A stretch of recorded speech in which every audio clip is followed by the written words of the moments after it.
Welcome to the live, everyone.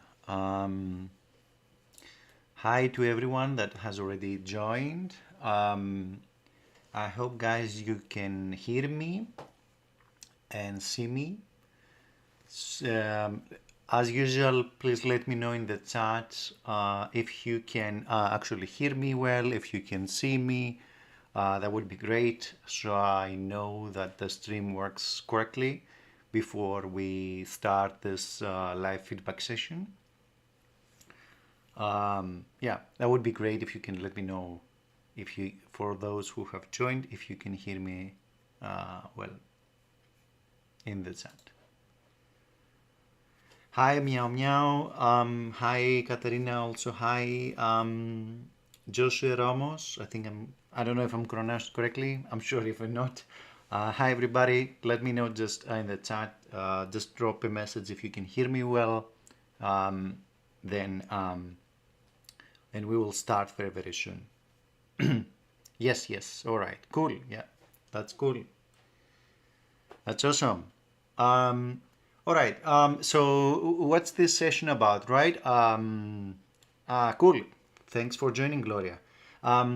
This session is about pretty much giving feedback on those of you who have submitted your drawings to me by sending them as a message. Originally, it was supposed to be a hashtag, but unfortunately, Instagram, I don't know, created some issues on this hashtag apparently. Hopefully you got the message that instead of posting your posts on a hashtag, you should just send me directly to me as a message. The deadline was on Friday. Thank you very much. I already have quite some cool drawings to go through. So thanks everybody for submitting your entries.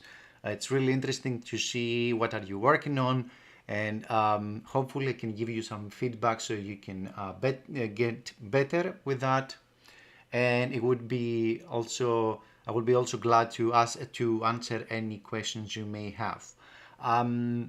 Now I would like to And before we begin, I would like to clarify here that it would be better to prioritize the drawings for the people that are actually online now in the chat. I will eventually go through the rest of the drawings that I have, but it would be, I think, more fair to the people that actually joined right now to go first and be able also to ask questions. So if you are one of those people that have joined now and you have already submitted a drawing, hey, Runisa. Hello. I'm sorry about the naming. I'm not very good at names, but thanks for joining. So if you submitted a drawing, just let me in the chat that you submitted a drawing, and also please let me know the Instagram account you submitted this drawing, because I got all your drawings from Instagram. And if you're using a different name here on username here on YouTube, it would be difficult for me to find your drawing. So if you are cool, all right. So if you have submitted a drawing, and I will definitely prioritize that since you are online. So just let me know in the chat if you are from the ones that have submitted drawing for. All right. Snowy, okay. Then I will be able to prioritize first these drawings and then go through the rest. All right, cool. So we have Snowy. Yeah, I have Snowy. I have Mythstroke. That's cool. Let's then start from Snowy, right? You mean Snowy? You mean Snowy 123D, right? That was your drawing here. And then we have also Mythstroke, which submitted this lovely drawing, and Snowy also, of course, great work, both guys. So let's start with Snowy, right? If I'm not mistaken, that should be your drawing. And I would like to go through a little bit and give you some feedback on your drawing. You said usually this is something you, if I remember correctly, you don't really go into such kind of drawings, but you're more of kind of a different style, but you tried it out. Thanks again for submitting your drawing. I think this is a cool scene that you're trying to... all right. Cool, Gloria. So we have Snow, Mythstroke, and Gloria. Yes, all right. I remember all three of you. We'll first go through these three drawings, and then we'll go through the rest. Yeah. So let's go first with Snowy, and then we go to Mythstroke, and then to Gloria. Let me, if I get this correctly, if I understood correctly, what you're trying to do here with this one is really have a pose of kind of a woman falling, if I understand correctly. And you also have some lovely colors in the background. I really like that you used kind of complementary colors. Complementary means that you have colors from blue side and red side. And usually if you just kind of play around with the colors, then you will see they're quite opposite to each other, so they're called complementary. So what I really like with your drawing is a cool idea of this woman kind of falling and the moonlight behind her, and I would like to give you some tips on how to make it better. So how I would usually think on this case here is I have some notes here that I wrote, and I want to go through them with you.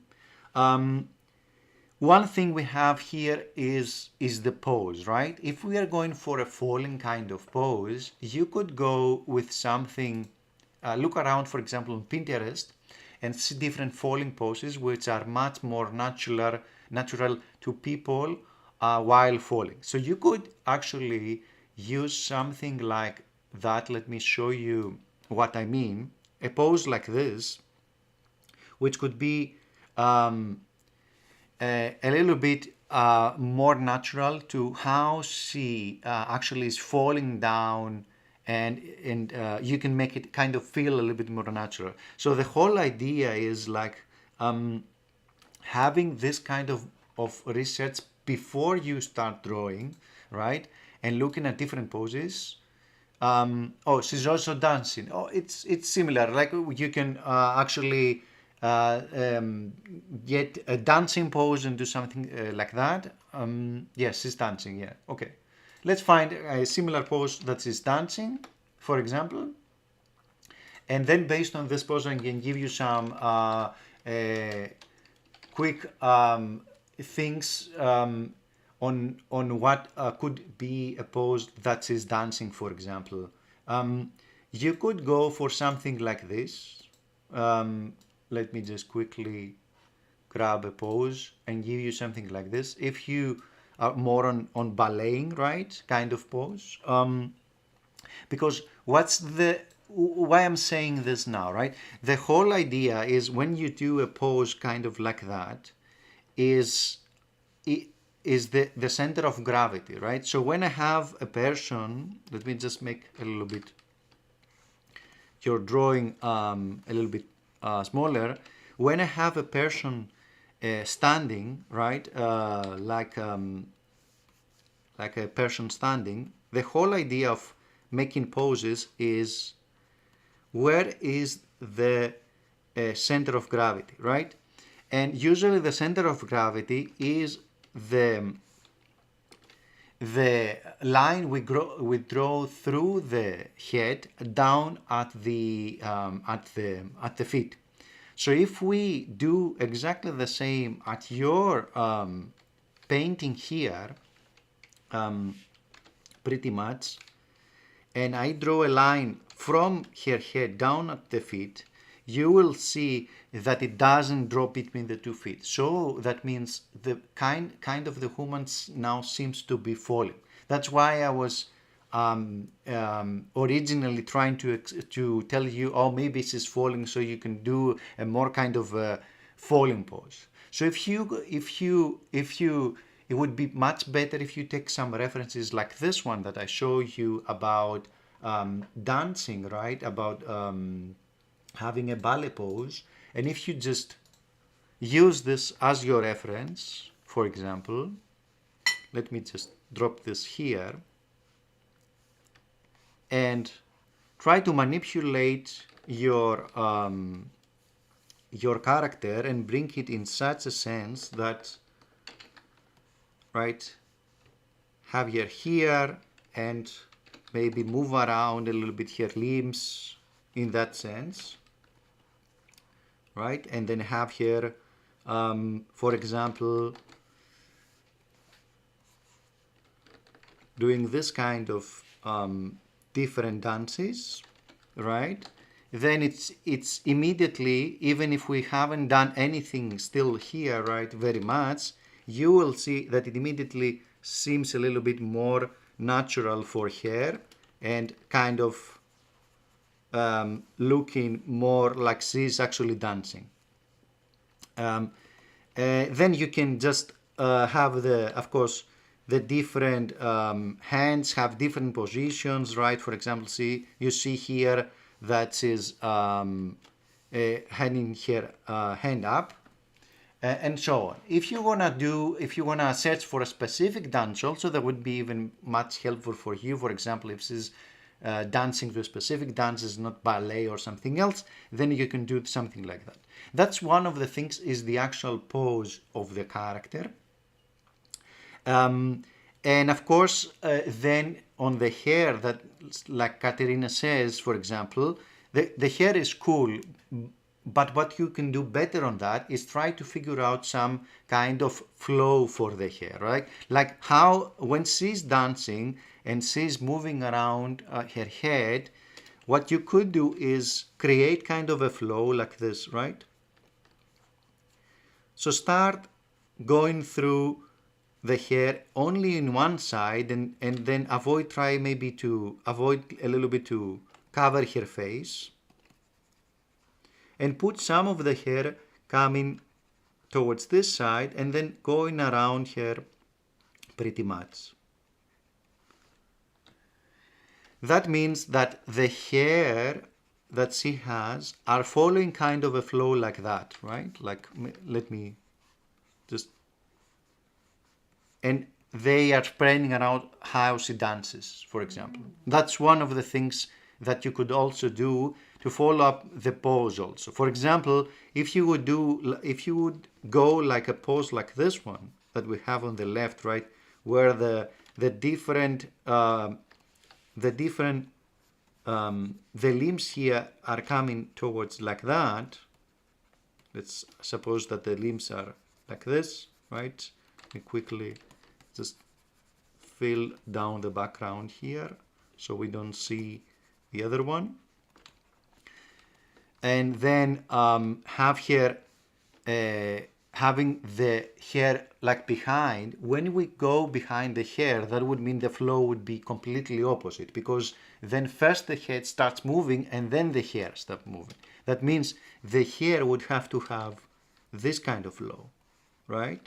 I'm just making it too big now just to show you what's happening, right? But they will have the exact actual flow compared to what we have now. So the hair will come from down and appear to have this kind of thing. So the whole idea is like, while she moves her hair towards this side, the hair follow next, right? If you have, yes, her hair is there, she's rotating, exactly, right? So her leg is okay. See the hair, okay. I think she's like doing that, like this. So she's rotating. For example, if she's rotating towards this side, right? Flamenco. Yeah, for example. Then we could do exactly the same, right? Then we just try to find a classic flamenco pose, right? And then that would mean, if I do this with a flamenco pose,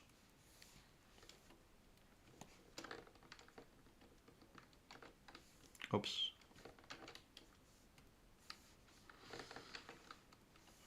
If I do this with the flamenco pose, right, then I would have to do something like that. Start the whole process and just do the following, right? What I'm seeing here is, I'm just seeing a big triangle, right? I see also the skirt having this kind of flow, right? It's going from this side to this side, right? And then I'm seeing this hand coming around, so that would mean this hand will have to go, for example, here, right? And if I take the color here, I would mean that, and I will have the other hand like this, and I'm just now going through the shapes, right? Nothing else.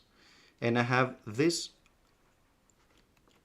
here, her shoulder here, and I have the other part of the picture here.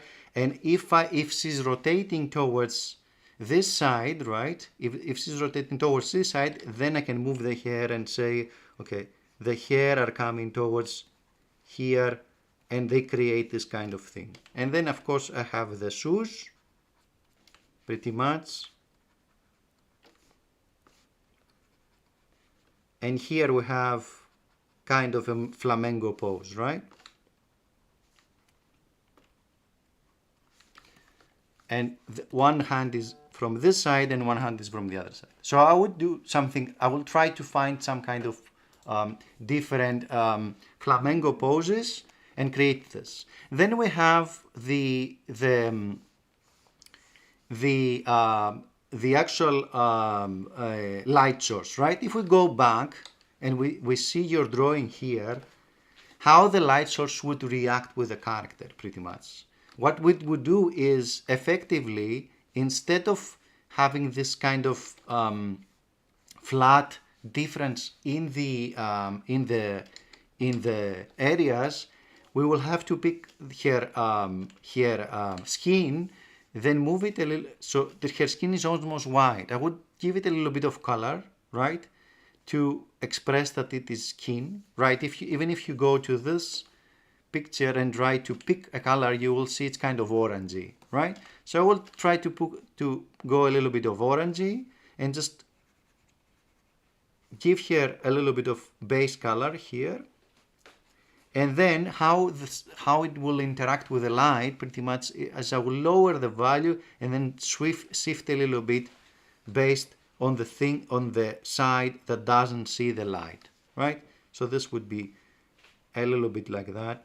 And this is how I would think in order to pretty much, says white, okay, cool. Then even with the white, that would mean, even with the white, that would mean that even with the white, even someone who's very pale, right, it will have kind of a little bit of pigment in them, right? Even if you have someone with kind of very, very pale skin, they will have a little bit of pigment in there, a little bit, which is still white, right? But a little bit of pigment. But when it goes towards shadow, then that means the body is getting darker as it's turning away from the light, right? Or not the whole body, but imagine here you have like her leg is like a cylinder, right? And the cylinder goes around this. So this side would be, yes, this side would be like that, and this side would be like that, right? So think about this, right? Think about, again, her body here is red, then lower a little bit the value, and from this side onwards, right, that would be this one. The whole scene also, because it's moonlight, another thing, yes, another thing would be that is, it should be lower in terms of light, right? So there's no hard light here, there's no sun to push the colors into that matter. So I would suggest, if you want to do kind of a dark scene, is to lower the whole scene and then desaturate the colors completely. Because what really we are doing when we are trying to draw something is divide the scene into what we think people are going to be looking at, right? Which is the person here that it's our center of focus, right? But the rest of the scene is kind of a background scene, right? So we want to focus on this lady. That means the whole rest of the scene would have to be lower because it's moonlight in terms of value, and also kind of less saturated. So that means the red that she's wearing, if I do the whole scene like a little bit more to the gray, right, it will pop as the biggest thing that we want to show the people, the audience. And then finally, what I would suggest is to actually make the whole scene bigger, because what it happens here is you have something that is called tangent, right? And tangent means when we have areas that are actually right at the end of the canvas. For example, here is also very close. Let me just grab black to show you. Here is also very close. Here is also very close. So I will take this whole canvas, right, and just give it kind of a breathing room, right, down there and right here. So I will expand it also, and I will just pretty much give it more breathing room here and here. Oops, let me pick this color. So you can see it has kind of a breathing room for her to dance. Right, that's some quick tips for you. And I think if you just implement them a little bit, it will be much better. I think it's a great first effort, especially when you don't have this kind of style of drawing. But I think you're going the correct way. Thanks so much for submitting, and I would say keep drawing and keep practicing. Let's go then to our next drawing, which is from Mythstroke, as we said. Let me see your drawing here. This is one. We have a great entry here from Mythstroke. He also actually submitted also the reference. So Mythstroke, first of all, thanks for submitting, right, your drawing, and I think it's definitely a great base and a great start. I really like that you actually use the reference for your drawing. This helps a lot, especially in nailing down the pose and so on. I think also it's a cool design of a character. I really like it. So let me give you also some tips on how to make it better.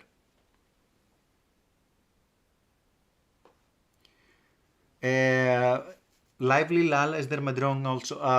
Have you submitted your drawing? And if you have submitted through Instagram, just let me know your Instagram account in the chat so I can find it, because I used all the Instagram accounts. So on Mythstroke's drawing, Orthography Mania. Yeah, I think I remember that you have your drawing. Yes, it's here. Yes. We'll go through it after Gloria's. So let me give you some tips, Mythstroke, on how to make your drawing better. One thing you're also having here, as with the previous drawing, and kind of a few of you guys, is that you have the kind of a mistake of putting the canvas directly to the corner and creating tangent lines, right? Like here on if you see on her knee, on her heel, here her head a little bit is on the side. Also this book, right? Just try to get the background, right? Get this background and just make it bigger, right? Give her space in order to be inside a frame, right? That will help also create a better framing for your character, right? And also not really suffocating pretty much on this kind of small canvas, right? That's one tip I wanna give you. The second tip is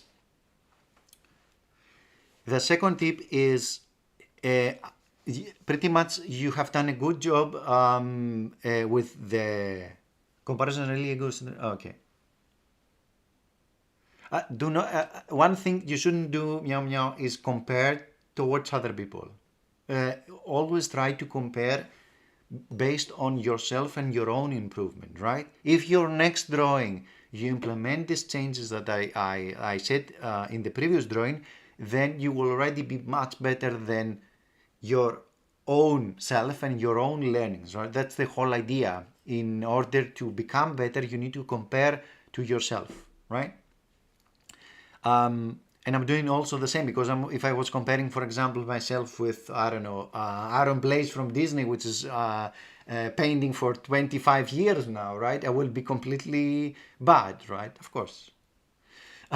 So some things now on the drawing itself. What I usually do also is try to see kind of the values that we have, right? How your character is looking from this kind of distance, and how I do this is I add a color layer, right? And I see the values, and I see here is good, there's a good difference, but here there is not so much difference, right?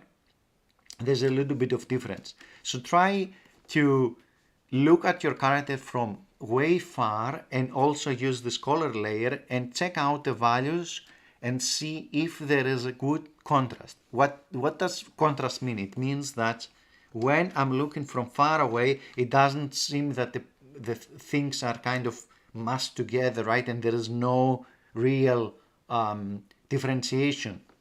So that means is that based on that, I would suggest that this scene, right, behind should go higher in the values, right, in order to create this kind of difference of contrast. Because there is quite contrast here, but on this side, since her leg is kind of high in value, then it creates this kind of problematic, right, things when we are looking for from far away. So here is much better, you see, now it's much better, even I can just push it even higher and then push the character even lower, right? So from here is just push it a little bit lower. So there is kind of difference in contrast between the character and the background. That's one thing. The second thing is, I would suggest is look a little bit on the way you use saturation to give a good impression in terms of focus, right? So the character is quite saturated, that's good, but also the background is quite saturated, right? That means that background and character, they fight with each other who gets the biggest focus. So the whole idea is, and you can do that very easily. For example, you take a new layer and then you just turn it to saturation, then you just go directly to just gray and just paint on top of this layer, right, where the background is and where not the everywhere but the character, and just maybe adjust the opacity then a little bit, right, so that the character is popping out a lot more. I think a final tip I want to give you is to try to let's say search a little bit more on the references. Why I'm saying this? This reference is very good for sketching because it has a good contrast between the character and the and the background, but the light is very soft, right? And it's gonna be really challenging to actually figure out the shadows from this reference, because there are also multiple levels of lighting. So there is one lighting from here which creates this shadow and this very soft calf shadow, right? You can barely see it. There is also a backlight, right, a rim light which is red and comes from here. I would suggest try to find references, for example, that have one light source, so you can understand more how the muscles and how the 3D form is working. So maybe I can just give you an example here on what would be such a reference. Let me just give you an example with a good light source. So I just went to Pinterest and just googled for pose reference, and this is quite a good reference for light, right? There is clear indication or where the light is coming and where the darks are coming, and you can understand the muscles and try to really help you on where would be the different areas of light and dark, and there's a clear difference in values. So trying to figure out this kind of references, right, where you have very hard shadows at first until you understand the way the 3D form works, and then from there you can go to this kind of references that have multiple light sources, softer light, and so on. This is what I would effectively like to tell you. Thanks so much for your submission. I really like the character. I think it has great potential. Try to implement what I have said, and I think it will become much better. Um, that's That's from Mythstroke. Let's go now to Gloria.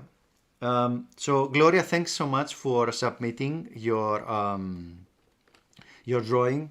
I really like thank you also for submitting your entry. Um, I really like your drawing, and I really like pretty much. I also even like much better this version of this, which is more spooky. And I actually went to your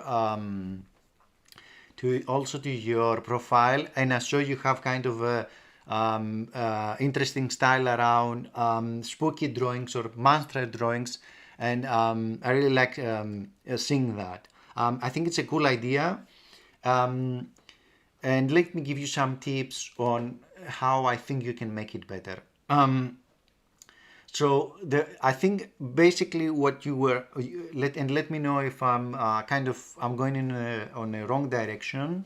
Uh, you're going for kind of of a dark, spooky drawing, right? Which the main element is the pumpkin kind of, and also kind of like a monster like dark drawing, right? So what I would suggest is for things to pop up and become darker and moody, we need to introduce darkness, right? For things. That seems like a very, very obvious thing, but that's what I have written here uh, in my notes, and pretty much how we are doing this is like if I just move the drawing. Oops, sorry, this is the wrong version of it. Let me just have this version, right, and just move it a little bit here. How you can easily do that here is like you go to levels. If you have this kind of filter, I think most of the drawings should have it, right? And you create a duplicate. You just go to levels and try to darken all the values. And then I will delete areas where I want to have the light coming in, right? Like, and that would mean the character will pop up really a lot.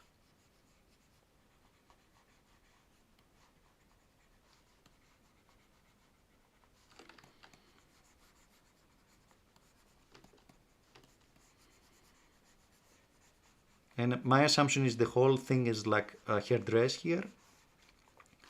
Right? And if you see it from far away, if I have it like that, but if I have it like that, you see that the character immediately pops out, right? And if we even use the color layer, now the whole background is almost dark, but the character is high there, right? So someone can see it from far away. That's one of the first things I wanna give you as a tip. The second thing is again around the saturation of the background, right, and the character. So either you can go for a very pale character, that means low saturation, right, or you can go for a low saturation background. That means that if I would do the same as the other one, I would just go for a low saturation background, in my opinion, on this case. Again, just because I think the background is kind of a secondary element that just tries to bring the character forward, right? And I will just lower the whole saturation of the background and just do it like that.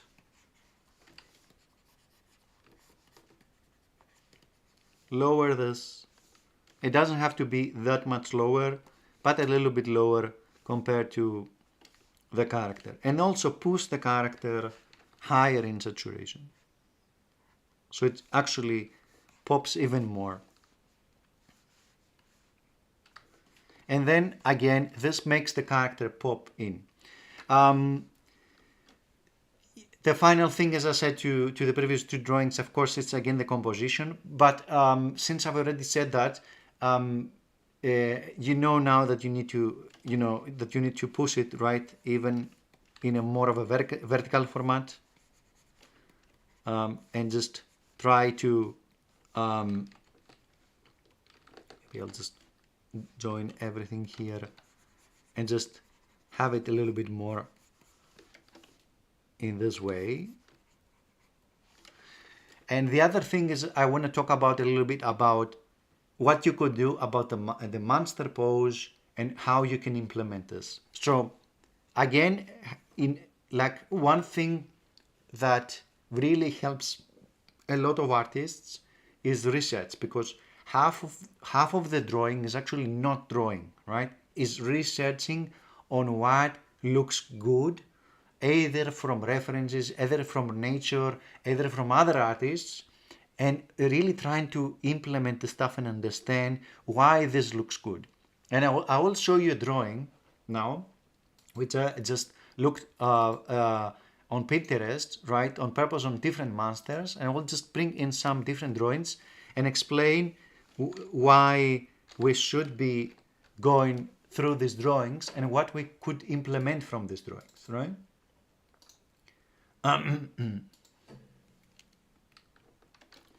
So if you see both of the drawings that I have here, the main thing is the pose, right? If we're going for something dark and spooky, is we wanna create a feeling of something is not going on with the anatomy well, but actually in a very, very specific way, right? We don't want the anatomy to just be completely broken, right, and appear that we are not doing, no, we don't know anything about anatomy, but we want this to be very, very specific. And what are the different areas that we can do this is the way the limbs and the way the hands are presented in the picture, right? If you see this drawing and if you see these limbs here, you see this kind of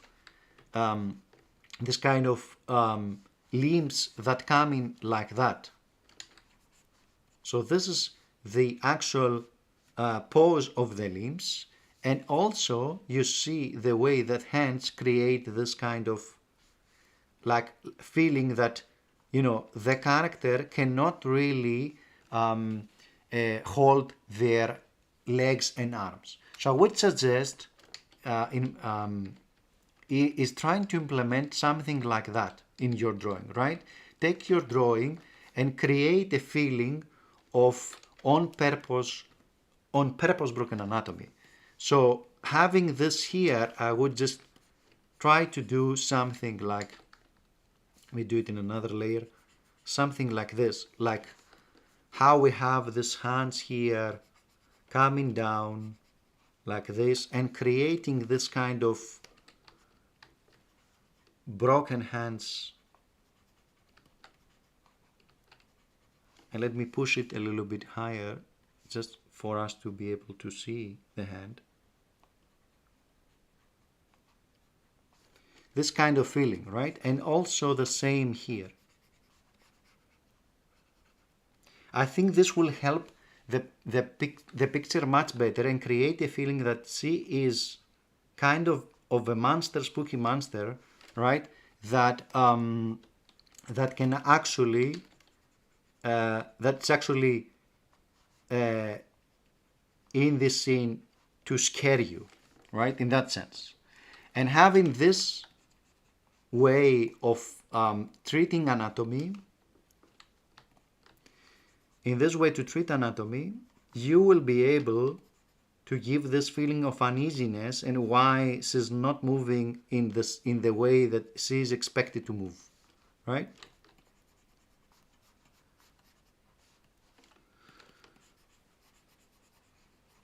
And then on top of this stuff, of course, you can go and do all your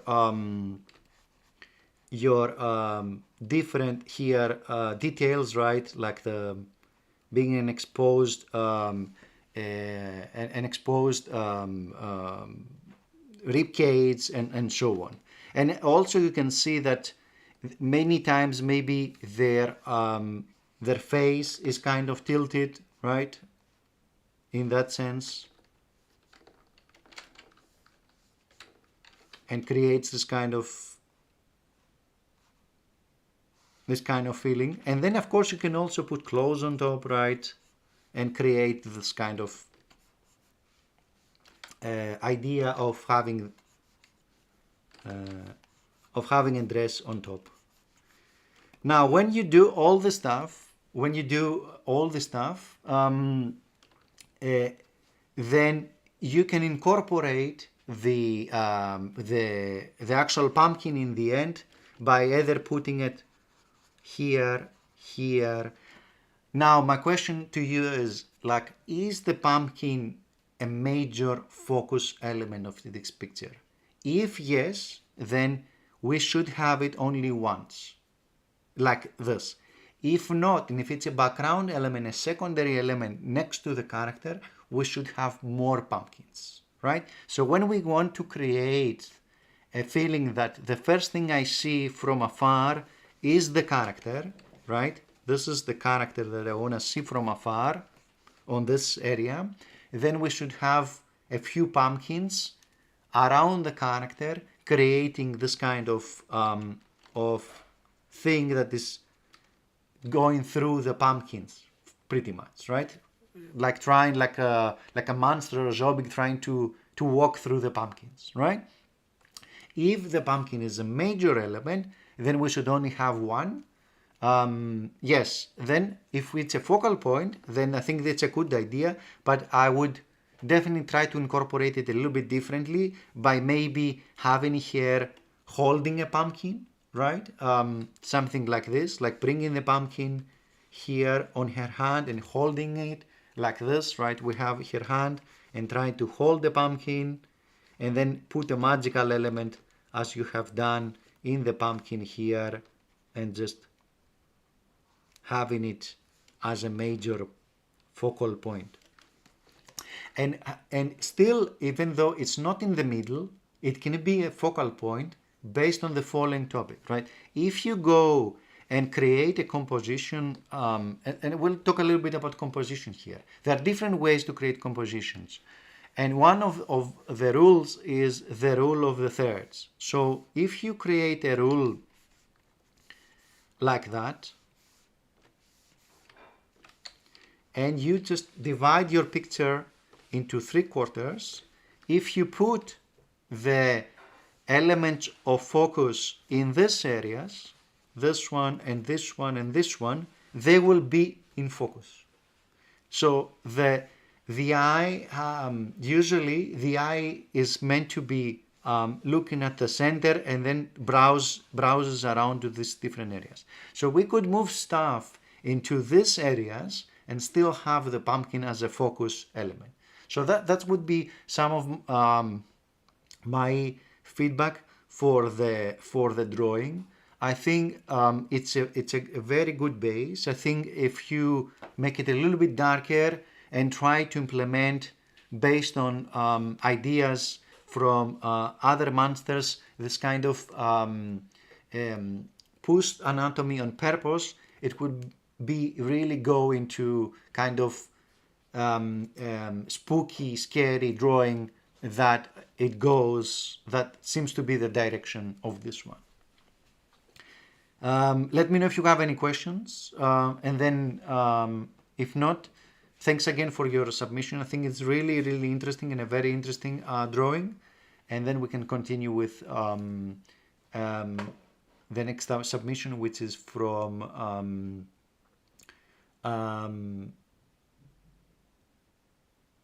what? No, I think Jose, we went through it.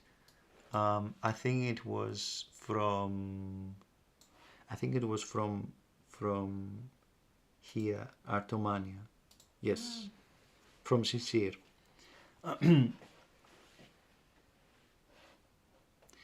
So thanks, Gloria. let's go to this one from, Photography manual. yeah. To this one, let me move around a little bit the different elements. Let me see a little bit on the notes, right? Okay. So on this one, first of all, thanks so much for submitting again. Sir, it's a great, actually, it's a great drawing, a great character. I really like it. I like that he's kind of half human, half kind of ape, and you, if I understand correctly, is kind of a god character. And let me give you some tips on how I believe that you could do some few changes in order to make it better. So having also the reference is quite interesting here, and it will actually guide also my tips on this. What I want you to see is, I don't know if the reference is from a different angle compared to the drawing, but if we just take the reference as let's say the whole base for this drawing, right? You will see that the reference is in a different perspective compared to the drawing. And how I can see that is, yes, it's an Indian cat. Cool. Yeah, it's a really cool character. But if you see the reference, it's in a different perspective than the drawing. That means is, and how I get that is, if I see some elements here that are really interesting and helpful for looking at reference. One thing is the position of the head, right? And the ears. So if you look at his eyes and ear, you will see they create this kind of angle. That means if I put a box here on his head, right, and create this kind of box and use the same angle, that would mean that the box should have its bottom plane, right, this one, looking at us. That means our perspective, right, our view of the subject is from below. The other thing that is revealing this is that we don't see any of his shoulders here, right? No shoulder, and we see the actual hand completely, actually not revealing any of the shoulders or any of the things. That means that the whole perspective we're looking at somewhere maybe around here, right? Because we can see, for example, the top plane of his knee, but we cannot see, as we go up, we cannot see any other top plane slowly. So it should be somewhere around here. It's not important where exactly it is, but it's important to understand how we're looking at the character. That's the first thing.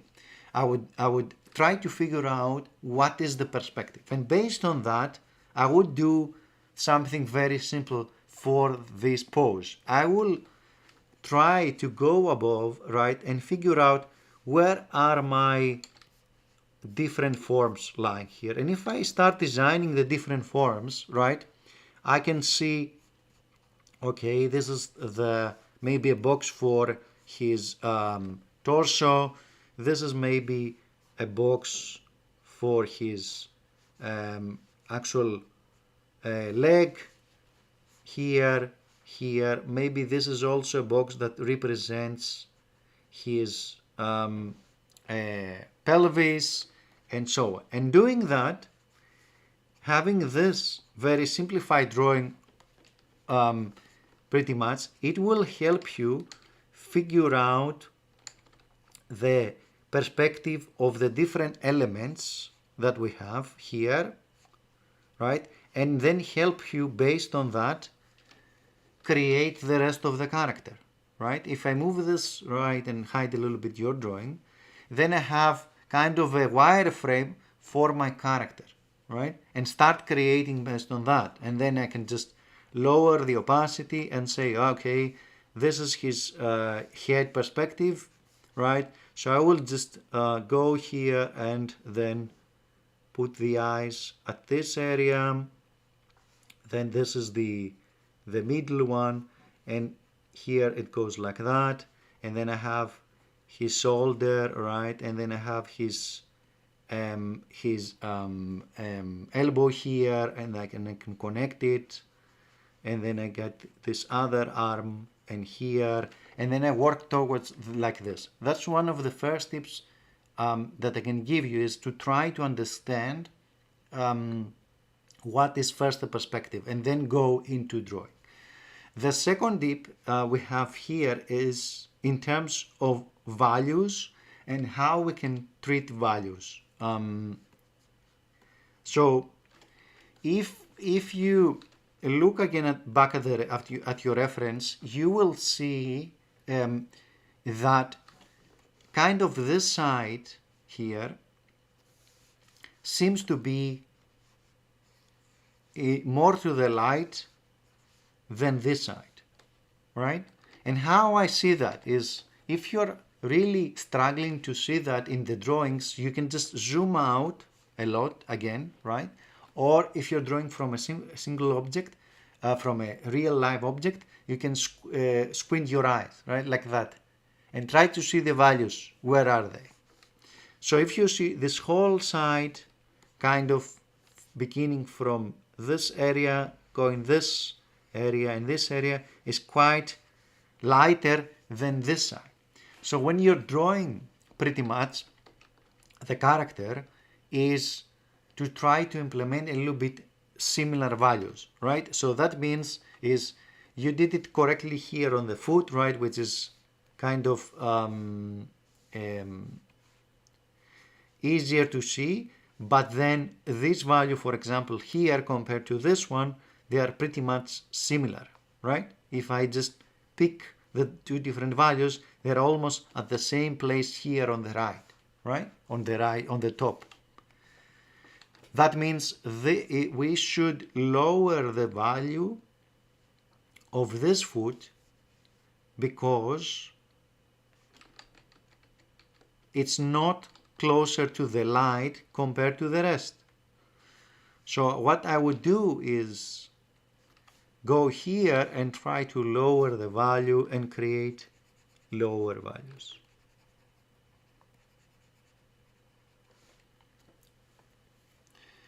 And then leave only this side here, right? This is lower, but this one is higher. And how do you know where to put the highlights? First of all, of course, you can look at the reference, but if you want to understand it also, on top is to try to imagine everything as a 3D object. So what I'm seeing here is, first of all, the main form is a circle, right, that does this, right? That means if my light is coming from here, then the highlight should be at this area, right, as the circle turns. But also, additionally, that's the first layer of putting down values. The secondary layer is how the different forms are get created based on the muscles, right? This is another muscle, this is another muscle. That means that although this is ideally a circle at first, it gets broken down in more and more complex forms. And that means is, if I want to do it correctly here, is I've put down a higher value compared to this one. So this one should be darker, this one should be lighter. And then what I will do is pick a shadow value from this part, right, which is a circle. I'm just creating the shadow. Here I will create, no worries. Here I will create the light, but I think the same things apply. Here I will create the light, the highlight, and here as this one gets less light, I will even lower it based on the muscle now complexity, right? based on the muscle complexity. I have the second muscle here that goes even more dark, right? And then I have the knee. And this, if you look at it, from further away, you will immediately see, now the light is coming from this side, right? And creates this kind of roundness around it. Because if I then smudge this stuff and make them appear a little bit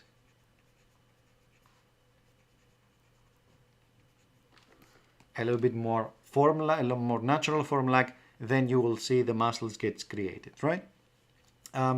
So I think that's the whole idea. And although even it's not the same reference, of course, it's still the principles apply. For example, you can see here that you need to pretty much have a look at the perspective of the face, right? This eye should be a little bit like that, and this eyebrow should be a little bit higher, the mouth again, and then this all should create this box, right? And again, based on that, because the ear again is here lower, then we are looking this from the bottom. So that would be my tips for you. Yes, thanks. My tips for you. Again, I would suggest is give it a little bit more space on top, right? And let it breathe, right? No need to just stop again at the same exact point on the composition. And if you're doing this traditionally, what you could do to help you is, before you start drawing, is you can define on the paper itself your landmarks. Like, I want to draw from here to here. That's how I do my pose. And based on that, you can also do your measurements, right? Because if I define on my paper my upper limit and my lower limit, then I can start measuring and saying, based on the reference that I see as a live object in front of me, is like, where is his, let's say, waist? Is it round in the middle? It seems so. It seems that somewhere a little bit higher than the middle. I'll just put this here, right? And this, you go slow into measurements, and then you correct your things and move things around. I know it's a little bit tougher in traditional, but I would suggest is first set your boundaries on the paper, which are not right at the end of the paper, right? So you can have a little bit of space to breathe, and then start measuring that. Yeah, that was my tips for you. I really like the character, and I really like where it goes. I think if you implement definitely these changes, it will look much more 3D, and you will have definitely much better result. That was this drawing from Sisir. Thanks for submitting. Are there any other people in the chat that have submitted drawings, and so I can prioritize going over them? That would be great if you can just put in the chat if you have submitted a drawing already from through Instagram, and put your Instagram account in the chat, so I can prioritize your drawing, or we can go to the rest, and I can give feedback to the rest of the people.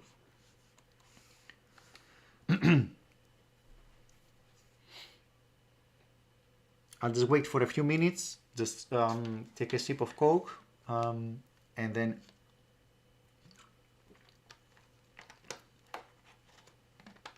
I suggest also, guys, to, if you are still in the chat, to remain in the chat, because there are quite different drawings and ideas and compositions, and you can learn different stuff around how to make your drawing better, because of course you will be benefited. All right, cool. Then I don't see anybody in the chat sending their account, so we can just go through the rest. I think we went through here. Let's go then to Geoffrey. So thanks, Geoffrey, for submitting your drawing here. I think it has it's a good start and it has a great potential. And what I want to talk about this drawing is a few things on how you can make it better. And the categories is a little bit on asymmetry and shape design. The 1-2 rule, which I talked a little bit about in Gloria's drawing, and the spooky ambient, which again I talked a little bit about in this drawing. So what I did is, Geoffrey, is I took some pictures again from Pinterest. I think Pinterest was one of the best places to look for different pictures and get inspired, and not just get inspired, see on what also you like and where you can go with your own, artistic endeavors. And I want to bring them here and just show you a little bit on what I mean with different shape design and spooky design, right? So if I understand correctly, this is kind of a tree, right, with a skull here.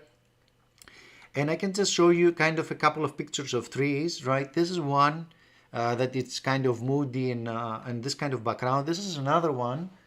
And this is a third one that I have here, right? Which also kind of has a skull. And this is a fourth one.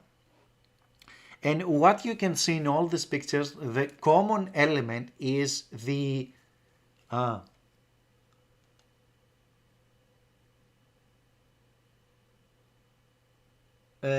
what did you make the 3D model? I don't think these are 3D models. It's just references from pictures of trees.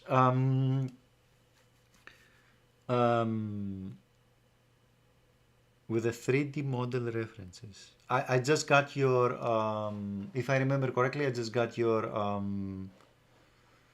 the picture. Have you sent 3D model references also for this picture? I don't remember that. But let's go on and let me just explain why I show you these pictures here. So effectively what you can see from these pictures is kind of a lot of asymmetry and a way to enhance your design, right? So if you look at that, and if we want to make a little bit more this model a little bit better, I would suggest no worries, meow, good night. Thanks for joining. You could go for something similar like this, right? And then maybe let's just take one of these pictures, just keep it here as a ref, right? And just have it here for inspiration. And I would suggest is, instead of kind of going in a sense that something like a sketch like this, right, which is perfectly symmetrical, I would suggest is breaking things down and maybe start doing some thumbnails on things that you actually find likable, right? Like this, we have different things here coming smaller and bigger. Like even if it's another one and just goes around this, then it shouldn't have to go like directly from here and create this kind of symmetry, but it can create this kind of idea here with bigger and smaller things.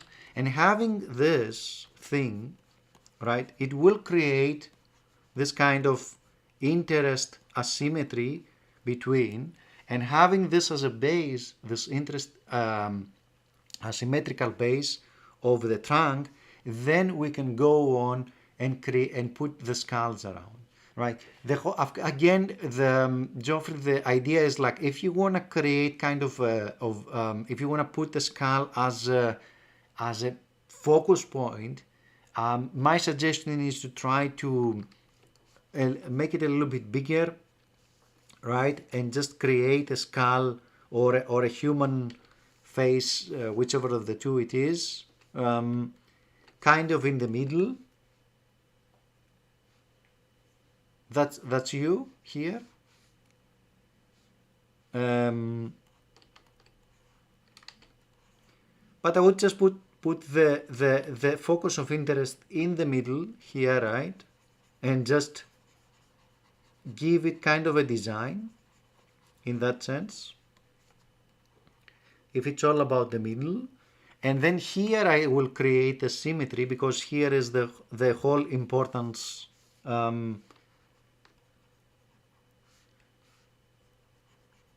Here is the whole important thing we want to create, right? About the scene. So that means we have interest here. And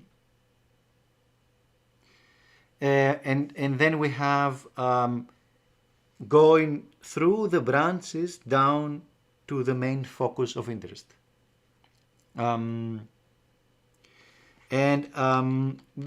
I would suggest doing this kind of things, right? Kind of doing 3 or 4 different trees, playing around with the trees. Like, you don't have to just do only one.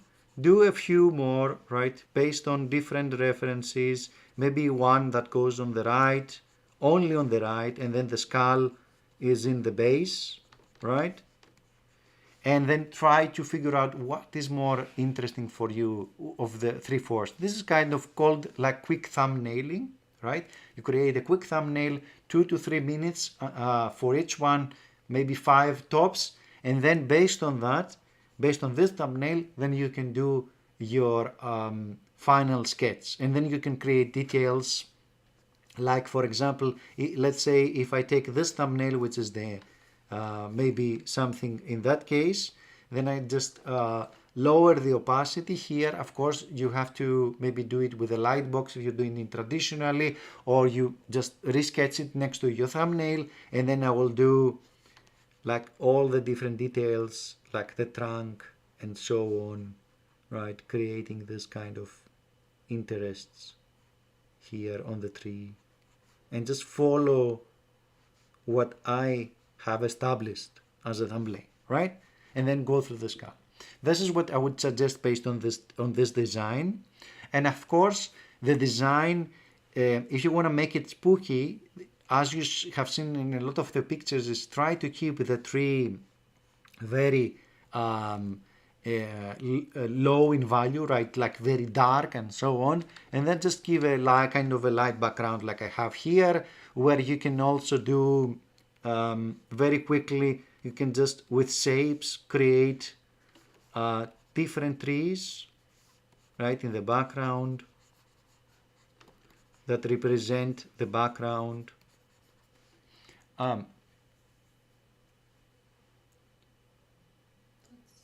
Yes, that's what I'm saying, is like with a pencil, you can just do your pencil like that, like make big strokes like this, and you don't have to do all these details, because I know you're doing stuff traditionally. I'm just saying is that you can keep your thumbnail next to you, right, like a small thumbnail, and then just sketch next to it. And of course you don't have to do all this background stuff and tell you, but you can keep the interest like that, and then have this as a thumbnail next to your sketch, right? This is what I would suggest, kind of avoiding kind of this symmetry here, which will make things much more interesting than having kind of, you know, everything being almost symmetrical on the picture, which will effectively the eye doesn't understand where to move, right? Should I just look at the symmetry, or should I just where should I be moving in this one, right? So asymmetry helps us on the way on how we want to move the eyes. Hopefully that's a little bit that's helpful for you. Again, thanks for your drawing. I think it's really cool and it has a great base.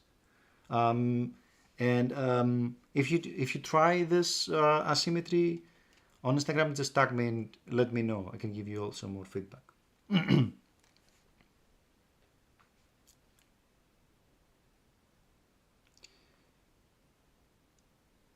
what composition is too comic booky? I mean, usually in comic books, they use something that is called. Oh,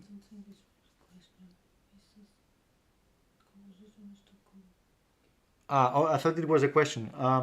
But um, but what you can do for composition is if you can use different ways to.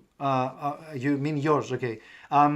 Yeah, I mean, what you could do also about composition, if you want to do it a little bit better, is to try to um, either do a lower angle, right? Like this tree on the left is kind of a lower angle, right? And you can expand it even more, and you can just do it like this, for example, if you don't want to have it more like a comic book.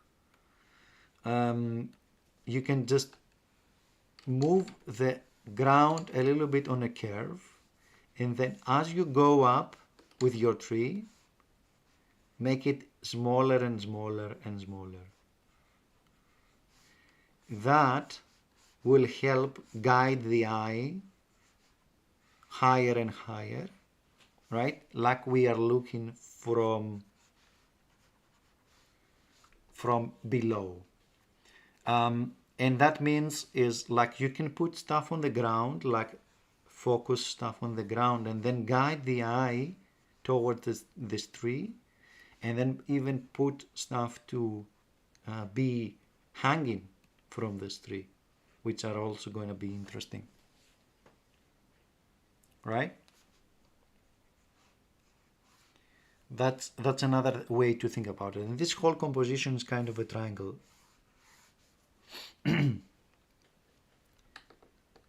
If you want to create some different other stuff, of course you can do other ways of compositions, right? Like the three these things. Like by mistake I just put this on the areas, but you can just bring stuff here, or even do a smaller thing here, and so on. Yeah. No, thanks, Geoffrey, for submitting. I think this is a very cool starting point. It can be, with a little bit of work, can be way more exciting. It's a very good base. All right, then we went through Geoffrey, we went through Sisir. Let's go to the next one.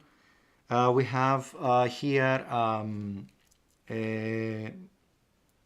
Martins Isaiah with his submission of a character based on a picture of a kind of a broom, right? And if I understood correctly, I don't know if you're in the chat. This is kind like it's kind of like a priest, and based on the on what on the design, if I can see correctly, it's kind of a Catholic priest. So what I would suggest is, I think this is a very cool and original character. I think that it's a cool idea to base your character on such a very small, it's a simple object, everyday object. But I would suggest maybe looking a little bit on different pictures and references of Catholic priests. You want to go this way and try to go a little bit on the more in on the shapes of a priest. And what I mean by that is, I can just give you an example on what a priest usually wears. Is this one, right? And let me just copy this and just paste it here. And of course, I don't mean that you need to just copy what they are wearing one-to-one, but I want to point you into the shapes. And what are the shapes that we have here is, we have, as you have used also this one, let's just pick another color. This one, yes, that's a first shape, but then we have a shape like that. right, which is one of the biggest areas. And then we have a small shape like this, right? And then we have his hands, and then we have his head. So based on this, only based on the shapes I have here, you can see that if I just put the shapes down, right, and I just leave them like that, it immediately throws me towards the correct direction. So if I wanna go more into the priest-like design, I would just follow a little bit more the shapes of a priest, and then just make this more in this area, right? Push the shoulders out, and then have this black area here, and then of course he can sit here, that's no problem at all. You can of course go even further, right? Some priests, for example, are wearing these garments, right? It could be a secondary color where you can choose, for example, these garments that they wear, and this is on the costume design, more tips, right? And how you can make it a little bit more like a priest. Another thing I would suggest is moving a little bit towards more interacting with the tools that the priest has. Usually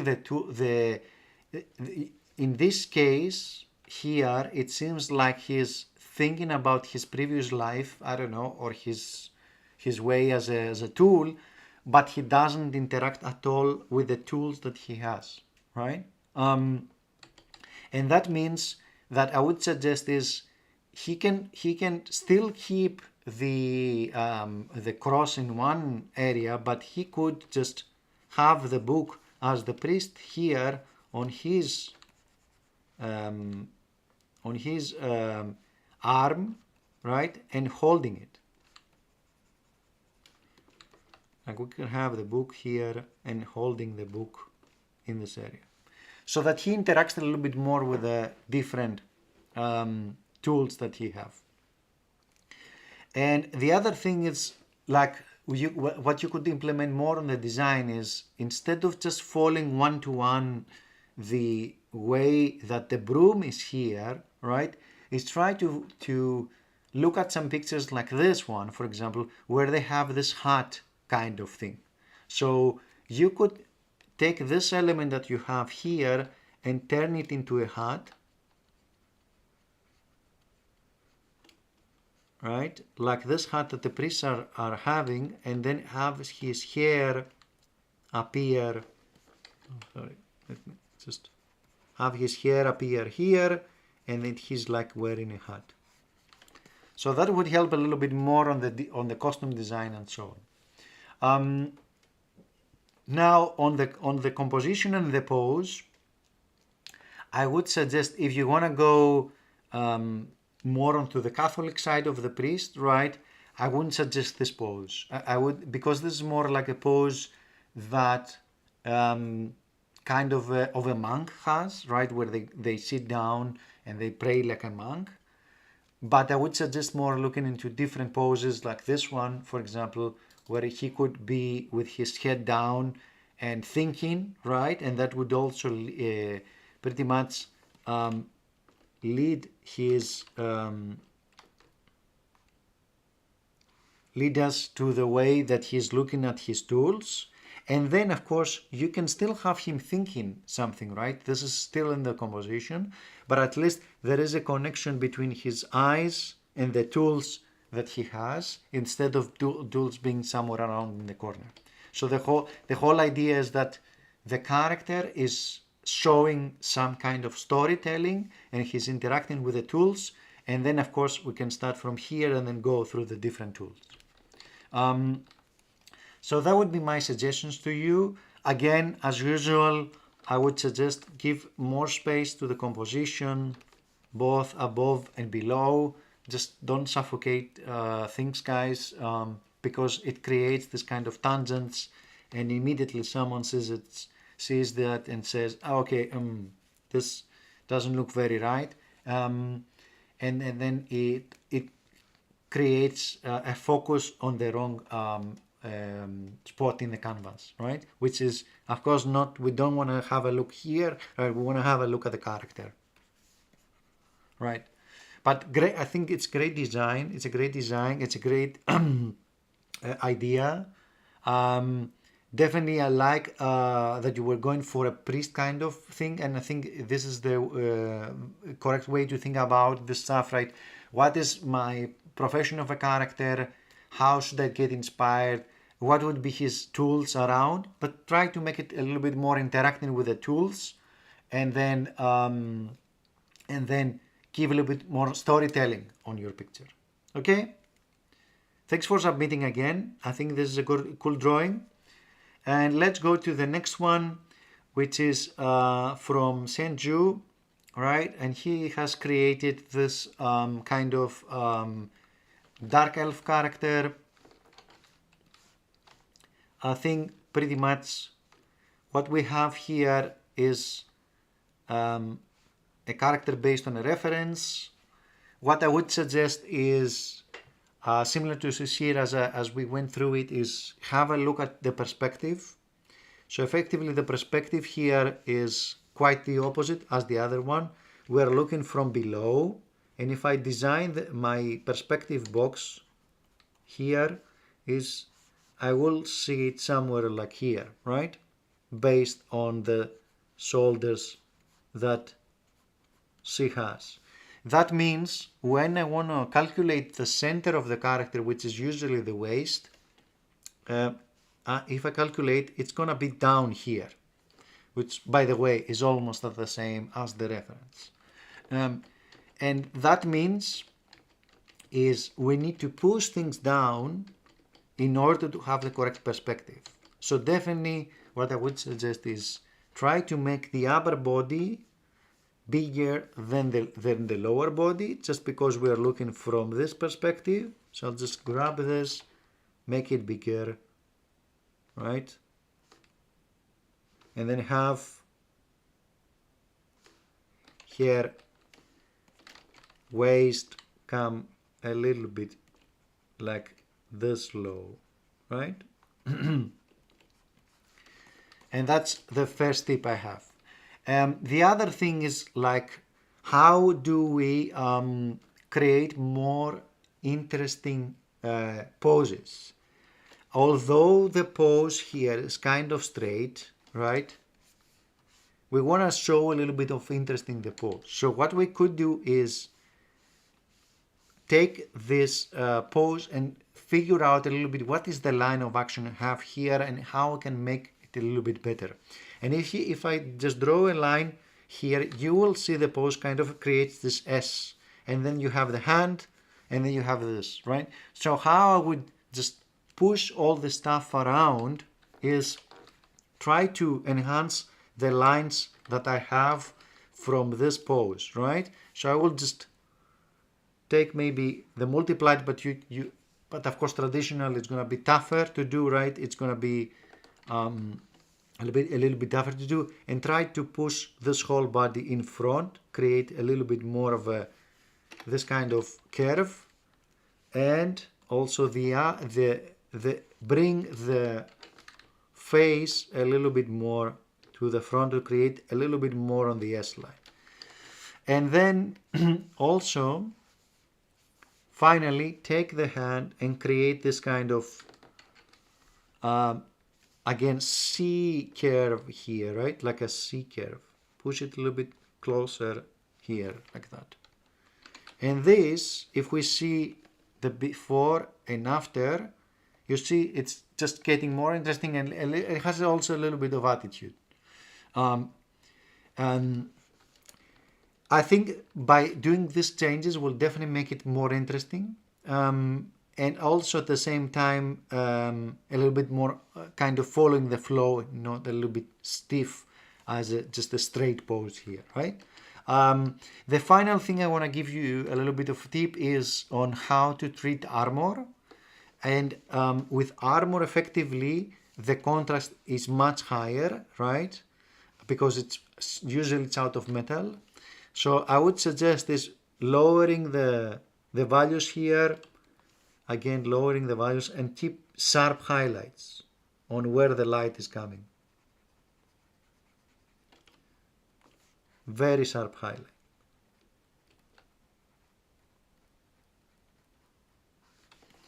And this will create the feeling of that his armor is made of metal.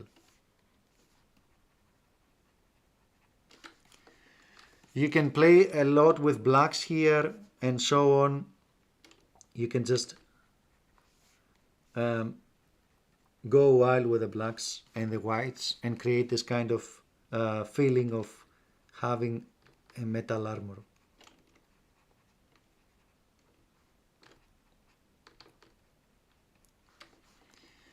And if you look at it from far away, then you will immediately see that it's just looking more metal.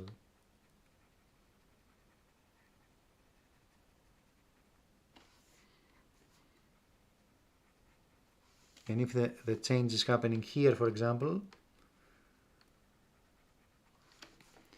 like that. Okay, so effectively creating this kind of high contrast to treat armor. These are my tips for this one. I think it's going in a very good direction. I think it's very interesting. I like the actual reference that you also chosen, because it has a good differentiation between light and dark here, and that will help you also create a good contrast. Have a look at a few references on armor and see how light creates these hard highlights and these very, very dark shadows, and I think it will become much better. Thanks for submitting again your drawing, and let's go to the next one. Alright, so the next one is from Begona, and this is a kind of a beautiful drawing from for a little boy, and a kind of a whale jumping behind him, but he's at the same time trying to kind of do some fishing, and he's fishing a boat. So Begona, thanks for submitting. I think the drawing is really interesting, has a lot of potential. I really like the colors on this one. And if I may, I will give you some tips around how to maybe enhance it a little bit and make it better. First things first, I would do again the same thing. I think this is kind of becoming a pattern, right? Like we have these drawings and we have these canvases that just suffocating everything, they create this kind of like very claustrophobic view around the character. Here the other thing I would do is what's missing here is the interaction between the boy, in my opinion, and the whale itself, right? So you see the boy here at this area, like he's fishing, right? But he's looking at the swoosh, that's okay. But there is also randomly, like it seems like it's like a random whale behind him, right? Flying. So what I would love to see is kind of somehow an interaction between these two elements, right? And how I would do that is effectively I would flip the boy looking at the whale itself, right? So instead of looking at us, I would just flip his face,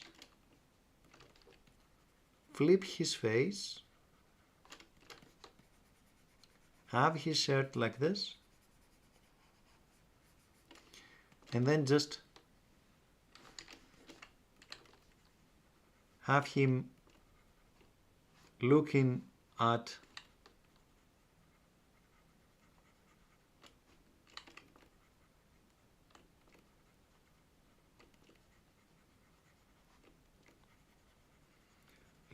the whale.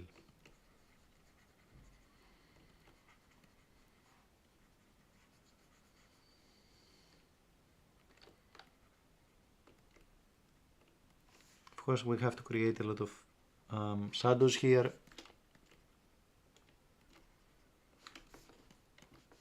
And then the shoes and everything of course needs to be flipped now, right? He should be holding this like in front.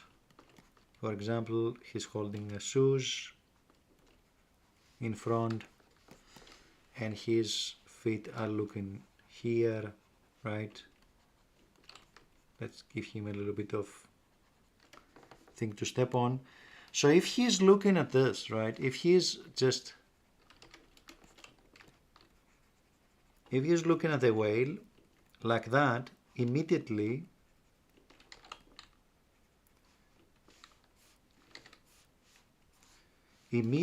as you can see, just give me a few minutes guys, just to have his shoe holding it here, and just immediately, since he's not looking at us, no worries. No worries. The video will be still uploaded, right? So you will be able to watch Blitzwing even later if you missed some things. So if you see now that I have flipped the boy from the other side, right, and make him look at the whale, immediately our eyes go to the whale, right? Because he is looking at the whale and we should be looking also at the whale. And at the same time, he's also having the shoe as a secondary element here. And we can also put the shoe a little bit further and so on. So that's one thing I would do definitely on this one to make it better. The second thing, of course, is I would try to figure out anatomy, right, of the boy. For example, like where is his feet, right? Where is his ankles? Where are the his knees, and so on. So how usually we do is we try to do a sketch over it, right, and say, okay, all right, here is the head, right? Here is his shoulder, pretty much. Here is his torso, his pelvis, then I have the leg, right? Here's the leg. Maybe go a little bit and find some references of boys like standing like that. So I think he should be somewhere here, right? Now that's his way of holding the facing rod, right? And then it's like that, and then of course like figure out a little bit the head and the nose and the ear here, right? So he's like that. And also we'll do exactly the same also for the whale, because the whales, like for example, if you look at some whales references, you will see, for example, that they have two distinct areas, right? One is this more darker area and more lighter area. So we'll just implement this and try to just go through it, create this whale, right? Have two different distinct areas, have this darker here, and this much lighter and less saturation. Okay, this area here, and then like that, right? And then immediately we see much more, it looks more like a whale, right? Like how we imagine. And finally, the other thing I want to talk about is, as I talked about for a few drawings right now, right, is the saturation levels. So this is less saturated, this is too much saturated, and this is again full saturation, and this is again full saturation. Like there's too much saturation everywhere, right? And that means is our eyes cannot really understand what is really important here and what's not important. So I would suggest is the whole background, right? Again, I don't know if you've done this traditionally or not, but if you've done this digitally, just lower the saturation of the background.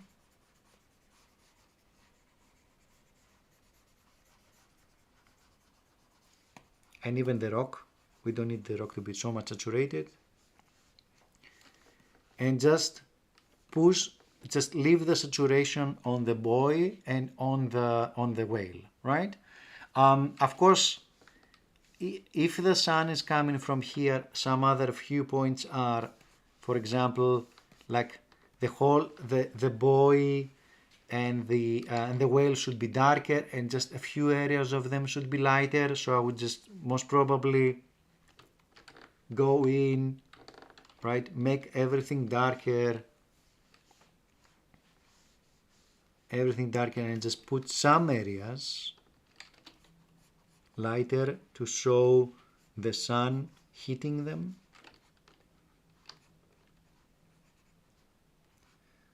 Because the sun is coming from way back, so we're just seeing their silhouettes, right? And even darker actually. And this one maybe lighter, just to create more contrast. And then immediately we see where the sun is coming from, right? And then the shadows, of course, would be coming, the shadows will be coming like that.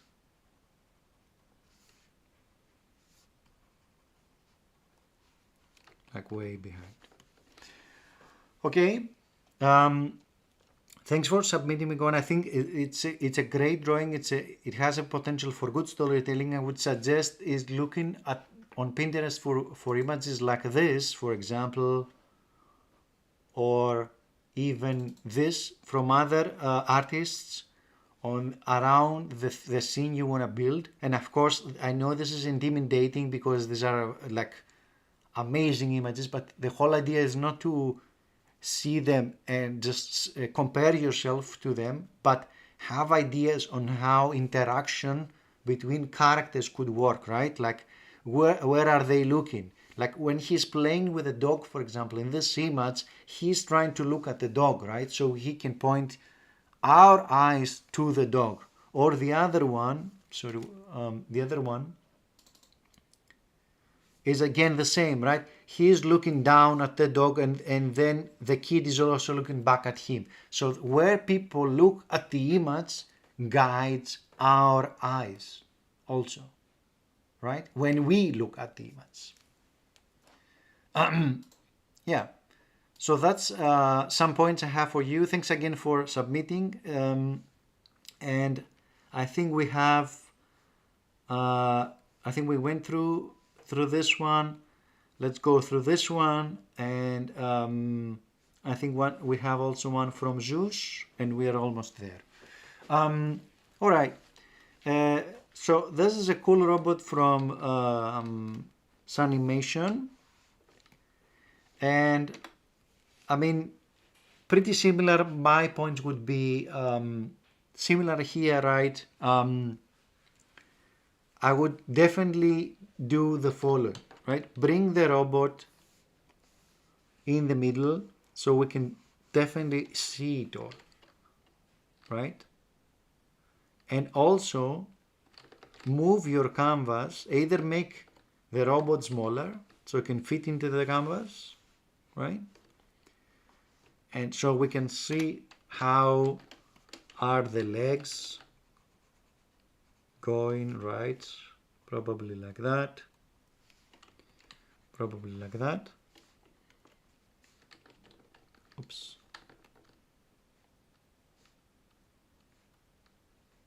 Sorry, what I did here, I don't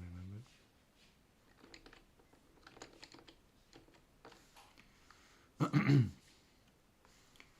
Probably I did something here with Krita, okay.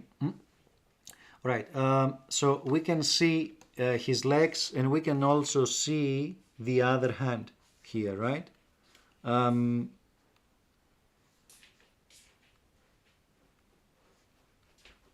I don't know what happened here.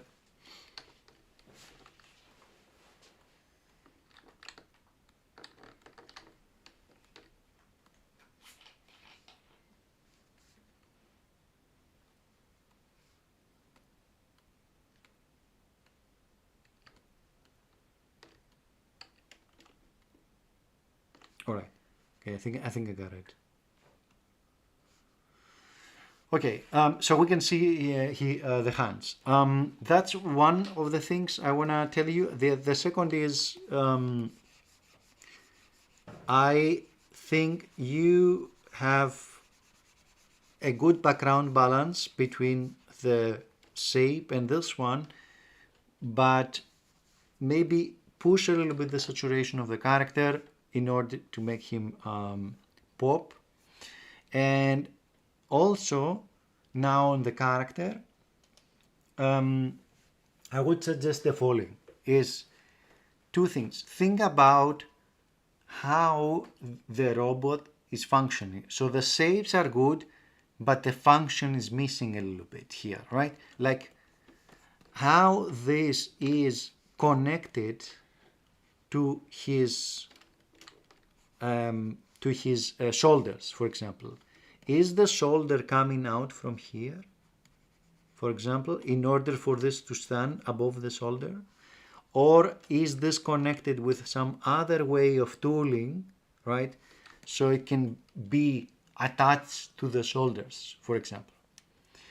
Or in the hand, for example, here. Like, how is this moving around, right? How this part is moving around, and if he wants to move it, right, he can bring it like here. Like, is it like a rubber kind of material where there is more functionality inside, or there should be kind of like bolts and stuff like that they are moving around so he can move the arm here, right? Like function is important on character design when you want to build something, right? How are these things are combined together so they can be moving? For example, at his leg here, like usually I would put like, for example, like a circular thing where it has another circular thing, and to indicate, for example, that this is like a moving wheel, so he can move his leg like behind, for example, right? And this is the different areas you need to have a look and figure out, okay, how are the different things are combined together.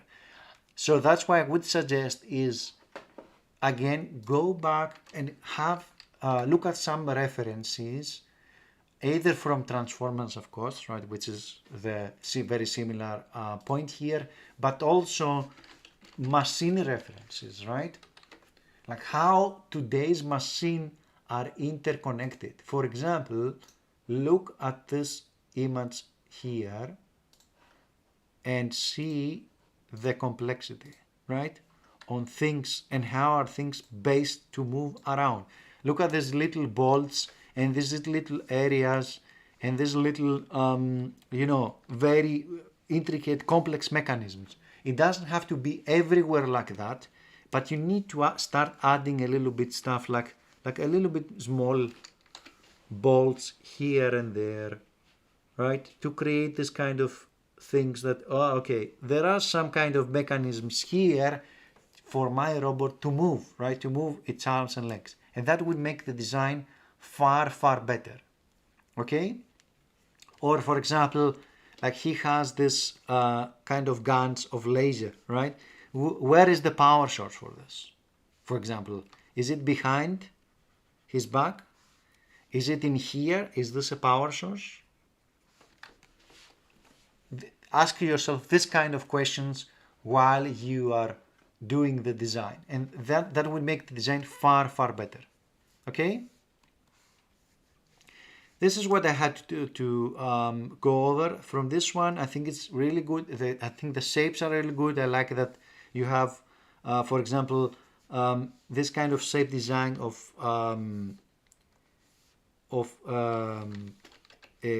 triangles, right, everywhere. This immediately shows me this is kind of a villain robot, right? This is clear, but I like you to go further and think about functionality. Okay, yeah, that's this one. I don't know if we went through this one. Yes, we went through this one. And finally we have this one from Zeus.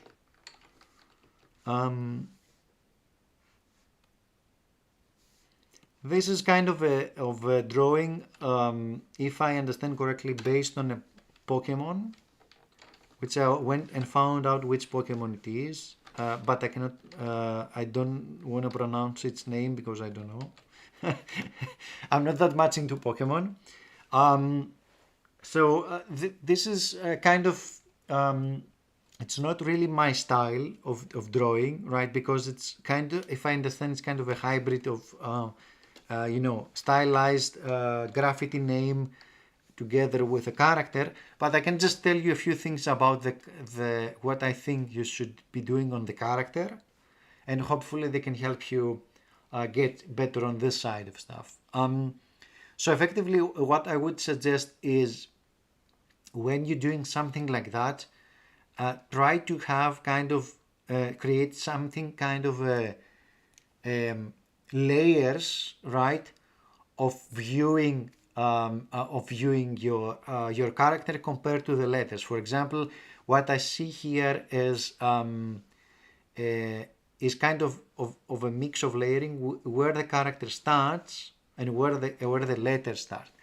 And in order to achieve this is to create kind of shadows behind the letters if the letters are in front, right? Or create shadows in the letters if the letters are behind. For example, in this case, like the edge here, right? If it's in front, then I would suggest going down here and creating a shadow, for example, of what the edge is doing compared to this. And of course, since it's kind of black or white, the style, I'll just do it like that. And that means the character is actually falling a little bit more behind. The other thing is whatever is behind is less visible to us. And that could mean that all your lines here that you have in this drawing, they can be dropped down in terms of opacity and also in terms of size, right, while you're doing your lines. That means here I would definitely drop the opacity of this character, right, and make it appear that he's coming from behind a little bit, not that much, a little bit of opacity, and then have the letters pop in front of us. Or if the letters here are to be behind, I'll drop the opacity of the letters and have the character really popping in front. Okay. Some, of course, obvious things is on the birds is have in mind, and even it shows on the reference, is that the wings are much larger. And why is that? Because in birds, wings should be larger in order for them to be able to fly. So push the wings kind of larger, right, and far further away in order to create this functionality effect that the bird has these wings big enough so it can fly. I would suggest is also at the same time, because that will create a problem with the canvas, is to make your canvas much bigger. And if you're going into coloring, then I would definitely suggest is to try not to mix colors so much with very hard black lines, because then it will create this muddiness, right? And it will create this gray muddy areas that kind of have some color, kind of don't have color, and so on. So keep your lines, try to keep your lines then very clean, right? And then just put very popping high saturation colors in order to create this kind of effect. For example, like we have in the comics, where they have black lines, but still they have colors, but they are very saturated, so they can pop out above the black lines, right? So these are some of my points here for this drawing. I think it's looking very cool. Try to implement some of these ideas, and I think they will make your drawings much better. Yeah, thanks again for submitting. I think we went through, if I'm not mistaken, we went through all of them. let me just quickly recheck if we have missed anything.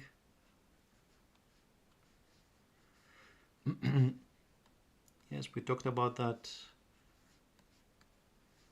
Quite a few submission guys here. I really appreciate that you wanted to submit your drawings, and thank you for submitting again. Yeah, that was all. In case someone has submitted a drawing and they didn't see it today, let me know in the chat, because I think we still have a few minutes. I can give you some feedback if you want, or else if that's not the case, I would definitely leave you to go on with your day. Yeah.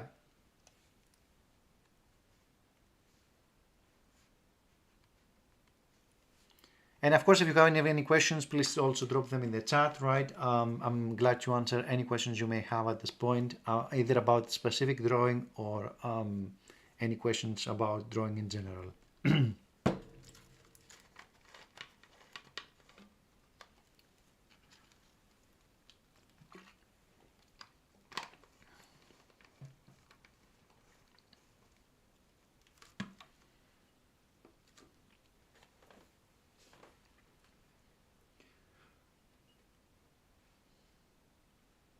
Cool. I don't see any questions in the chat. I'm gonna wait a couple of minutes again, in case some questions pop up in the chat. In the meantime, I want to tell you guys that I really appreciate that you submitted the drawings, right? Thank you also for staying with me for these 2 hours. It was really fun.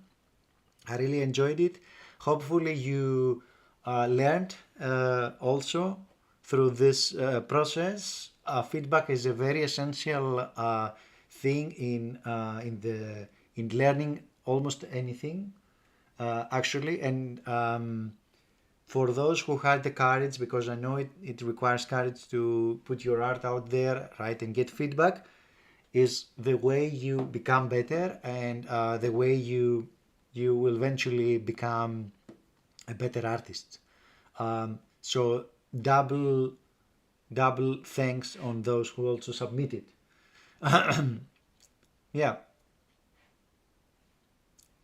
Cool. I still don't see any questions in the chat, so I'm gonna say to you, have a nice rest of the day. For those who are starting your day, have a nice rest of the day. For me or anyone else that it's like kind of this time zone, which is kind of late in the evening.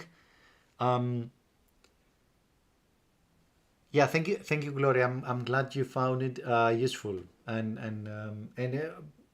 hopefully I can do more in the future, so I can help you even more, guys. Thanks so much. Have a great day, everybody. And as we said, don't compare yourself to other artists, but try to compare yourself to yourself in the past and how you are becoming better. That's a much better approach in how you should be thinking and how you should be measuring your own improvement.